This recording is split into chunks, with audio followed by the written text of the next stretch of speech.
Accélérer la croissance économique et la transition démographique à travers l'augmentation du taux de rétention scolaire des filles, tel est le but visé par le sous-projet maintien des filles à l'école du projet Soued Bénin. Le transfert monétaire à l'endroit de 30 000 filles a connu son lancement ce mardi 13 décembre 2022. Le taux de scolarisation et de rétention scolaire des filles reste faible, surtout à partir du second cycle du secondaire. Les filles continuent d'abandonner les classes pour se marier, parfois de force, ou alors pour travailler en vue d'apporter un soutien matériel à leur famille. Nous notons aussi que sur 100 000 habitants, 1700 garçons font aujourd'hui des études supérieures, contre seulement 630 filles. Face à ces chiffres assez préoccupants, le gouvernement du Bénin a trouvé, à travers le projet Soued et plus précisément son sous-projet Maintien des filles à l'école, une réponse qui vient corriger ces inégalités remarquables.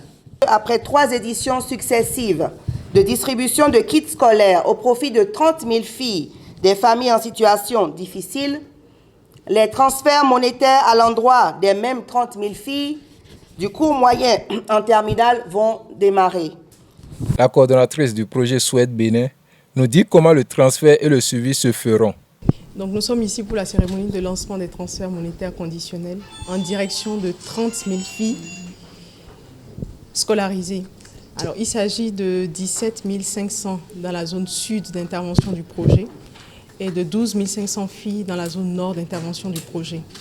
Ces cibles sont dans l'enseignement primaire et également l'enseignement secondaire. Celles qui sont présentes dans l'enseignement primaire recevront 450 francs par jour ouvrable et celles qui sont dans l'enseignement secondaire recevront 600 francs à raison d'un dépôt mensuel de 9 000 francs pour les filles qui sont dans l'enseignement primaire et 12 000 francs pour les filles qui sont dans l'enseignement secondaire. Donc ce montant, l'opérateur va se charger à partir de la liste des bénéficiaires qui a été mise à sa disposition de faire le transfert auprès des différents relais dans les différentes zones, ce qui permettra aux filles d'entrer en possession de leurs ressources. J'aimerais préciser qu'au-delà de 18 ans, la fille peut être en capacité de recevoir elle-même donc ces transferts.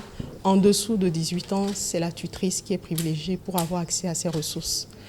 Lorsqu'il y a des cas de défaillance, donc un rapportage est fait au niveau de l'unité de gestion du projet pour permettre de suivre réellement les bénéficiaires et de s'assurer qu'elles sont rentrées en possession de leurs ressources.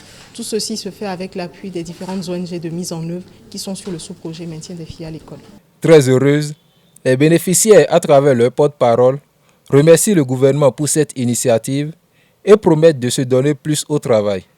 Au nom des autres filles bénéficiaires du projet Soued, sous-projet Maintien des filles à l'école, nous remercions le gouvernement du Bénin pour tout l'appui qu'il nous apporte. Nous promettons de donner le meilleur de nous-mêmes pour continuer de bénéficier de ces accompagnements afin de devenir des femmes leaders et laisser demain. Vive le Bénin, vive le projet Soued, vive le projet Maintien des filles à l'école. Je vous remercie. Notons que le lancement de ce sous-projet a connu la participation de plusieurs autorités et responsables du projet.